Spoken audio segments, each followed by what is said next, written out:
आदाब, नमस्कार, अस्सलाम वालेकुम नाजरीन। पल पल न्यूज के न्यूज रूम से मैं हूं आपके साथ नदीम अकरम। आजम खान का रामपुर उपचुनाव नूरा कुश्ती का अखाड़ा बन चुका है, जहां भारतीय जनता पार्टी हर एक हथकंडा अपनाती हुई नजर आ रही है कि कैसे भी करके आजम खान को रामपुर की विधानसभा से हटाया जाए, उनकी विधायकी सदस्यता को रद्द किया जाए, ताकि भारतीय जनता पार्टी वहां पर यह दिखा सके कि आजम खान का जो एक पूरी तरीके से दबदबा है वो खत्म हो चुका है। और किस तरीके से आनन फानन में योगी सरकार द्वारा, प्रशासन द्वारा कदम आजम खान के मामले पर उठाए गए, वो सबसे बड़ा सवाल खड़ा कर देता है। क्योंकि बीते 7-8 सालों में ऐसी hate speeches Bharatiya Janata party के चाहे सांसद हो, चाहे विधायक हो, चाहे लोकल नेता हो, उनकी तरफ से ऐसे बयान दिए गए हैं जिससे सांप्रदायिक माहौल बिगड़ा और कितनों को सजा हुई और कितनों को सदस्यता से हटाया गया भारतीय जनता पार्टी द्वारा, और कितनों का संसद सदस्यता, कितनों की विधायकी सदस्यता रद्द की गई। यह सबसे बड़ा सवाल खड़ा होता है। पर जब बात आजम खान की आई तो हेट स्पीच में सीएम योगी के लिए शब्द कहे, प्रशासन के लिए शब्द कहे, तो वो हेट स्पीच थी। उसके चलते 3 साल की सजा आजम खान को सुना दी गई और यहां जज फैसला सुनाता है। अगले दिन स्पीकर जो है विधानसभा के, वो ऐलान करते हैं कि उनकी सदस्यता रद्द की जाती है। आनन फानन में इतनी जल्दी रामपुर के उपचुनाव इलेक्शन कमीशन के जरिए कराने की कोशिश की गई, पर अब इलेक्शन कमीशन का भी इस पर यू टर्न आ गया है। क्योंकि सुप्रीम कोर्ट ने किस तरीके से फटकार लगाई कि साहब, कम से कम जिसके ऊपर आरोप लगा रहे हैं उनको अपनी बात रखने का तो मौका दीजिए। और किस तरीके से इलेक्शन कमीशन ने कदम उठाया है रामपुर के उपचुनाव को लेकर के, एक बार इस पूरी रिपोर्ट पर नजर डालते हैं। आजम खान पर सुप्रीम कोर्ट के फैसले के बाद चुनाव आयोग ने यू टर्न ले लिया है।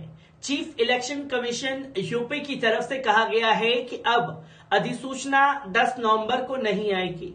दरअसल पहले चुनाव आयोग ने रामपुर की सीट पर उपचुनाव कराने की घोषणा की थी, लेकिन सुप्रीम कोर्ट ने आजम खान को राहत दी तो चुनाव आयोग ने अपने कदम वापस खींचने पड़ गए।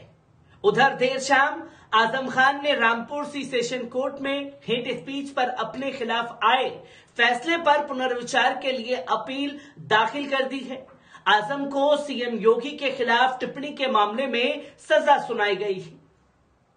उसके बाद उनकी विधानसभा सदस्यता रद्द हो गई। चुनाव आयोग ने रामपुर सीट पर चुनाव कराने का फैसला लिया। आजम का तर्क था कि इतनी जल्दी क्या है, वो सुप्रीम कोर्ट गए तो शीर्ष अदालत ने उन्हें तुरंत राहत दी। इससे पहले उच्चतम न्यायालय ने चुनाव आयोग को जमकर के फटकार लगाई और बुधवार को निर्देश दिया कि वे हेट स्पीच मामले में दोषी पाए गए विधायक आजम खान की अयोग्यता के मद्देनजर रामपुर सदर विधानसभा सीट पर उपचुनाव को लेकर फिलहाल 10 नवंबर तक अधिसूचना जारी न करें।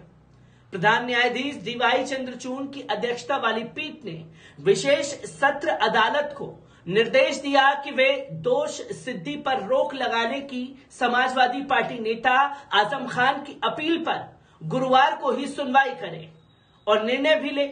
न्यायालय ने कहा कि आजम खान की याचिका पर अदालत का फैसला आने के बाद चुनाव आयोग 11 नवंबर या उसके बाद रामपुर सदर विधानसभा उपचुनाव के लिए अधिसूचना जारी कर सकता है। शीर्ष अदालत ने उत्तर प्रदेश विधानसभा द्वारा आजम खान की अयोग्यता की कार्रवाई में तेजी दिखाने की भी आलोचना की थी, जहां डीवाई चंद्रचूड़ ने कहा था कि जिस तत्परता के साथ आप आगे बढ़े उसे देखिए। पीठ में न्यायमूर्ति हिमा कोहली और न्यायमूर्ति जेबी पारदीवाला भी शामिल थे। आजम खान की ओर से पेश वरिष्ठ अधिवक्ता पी चिदम्बरम द्वारा उठाए गए कुछ अन्य मामलों का उल्लेख करते हुए पीठ ने कहा, आप चुनकर लोगों को निशाना नहीं बना सकते। पीठ ने आजम खान को कानूनी उपाय तलाशने का अवसर देने का समर्थन किया। उन्होंने उत्तर प्रदेश की रामपुर विधानसभा सीट पर होने वाले उपचुनाव को चुनाव आयोग ने गुरुवार 10 नवंबर को नया शेड्यूल जारी किया। मतदान पहले की तरह 5 दिसंबर और 8 दिसंबर को ही होगी। बस नामांकन की तारीख एक दिन आगे बढ़ा दी गई। पहले नामांकन की आखिरी तारीख 17 नवंबर थी, अब उसको एक दिन आगे बढ़ाकर 18 नवंबर कर दिया गया है। चुनाव आयोग ने यह नया शेड्यूल रामपुर के एडिशनल सेशन जज की अदालत में हुई सुनवाई के बाद जारी किया। एडिशनल सेशन जज ने आजम खान की याचिका पर उनको कोई राहत नहीं दी थी।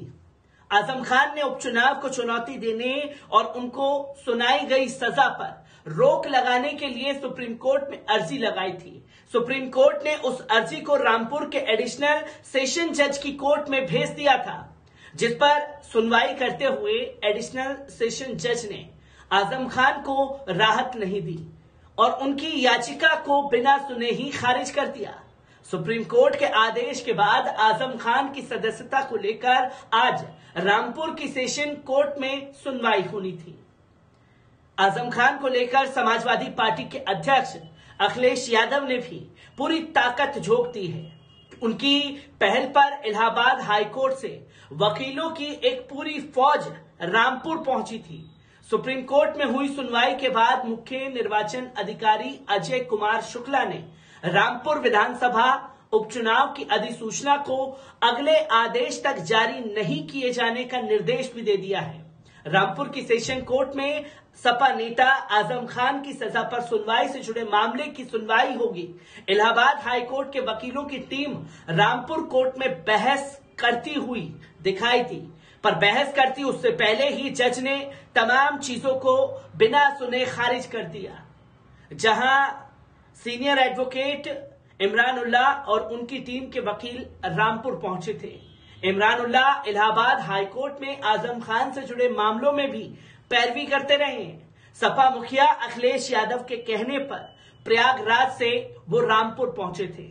इमरान उल्लाह आजम खान के बेटे अब्दुल्ला आजम ने इस बारे में कल लखनऊ में अखिलेश यादव से अनुरोध किया था। दोनों के बीच लंबी बातचीत हुई थी। इसके बाद अखिलेश यादव ने कुछ वकीलों से खुद ही बात की थी। हालांकि पूर्व एडिशनल सीएससी कमरुल हसन सिद्दीकी स्वास्थ्य ठीक न होने की वजह से रामपुर नहीं पहुंच पाए थे।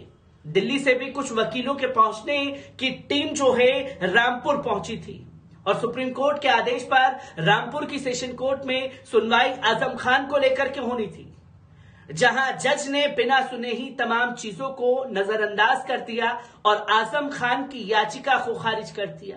रामपुर सेशन कोर्ट के जज की जिस तरीके से तत्परता देखने को मिली, जिस तरीके से उन्होंने जल्दबाजी दिखाई, बिना सुने आजम खान की याचिका को खारिज कर दिया, जिस पर एक सवाल लोग डंके की चोट पर पूछ रहे हैं कि आखिरकार इतनी जल्दीबाजी क्यों थी। मैं रामपुर उपचुनाव से जुड़ी हर एक अपडेट आप लोगों के साथ साझा करता रहूंगा। दीजिए इजाजत, शुक्रिया।